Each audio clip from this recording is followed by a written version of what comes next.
L'industrie du cacao en Côte d'Ivoire subit le revers de la chute de la demande mondiale. Alors que les prix suivent une tendance baissière de façon chronique, de plus en plus de producteurs se tournent vers d'autres cultures, mettant ainsi en danger l'ambition du pays de doubler sa production d'ici 2020. Dans la localité de Petit Badiane, située au nord de la capitale Abidjan par exemple, des dizaines de plantations ont été détruites et remplacées par des champs de manioc. Avec une production annuelle de 340 000 tonnes et une croissance de 7% en 2015, la Côte d'Ivoire reste pourtant leader en Afrique.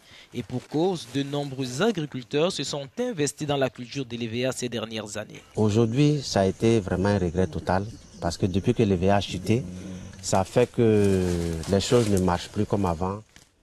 Pour le président de l'association des planteurs d'EVA, la filière a besoin de plus d'encadrement de l'État. L'État de Côte d'Ivoire prend des dispositions pour améliorer le prix du caoutchouc par les éléments que je vous ai cités tout à l'heure là, et puis faire de bonnes campagnes de sensibilisation, mais vous allez voir que les gens seront revenus à la chose agricole. Le kilo de caoutchouc a perdu près de 70% de sa valeur en 5 ans, passant de 766 à 228 francs CFA entre 2011 et février 2016.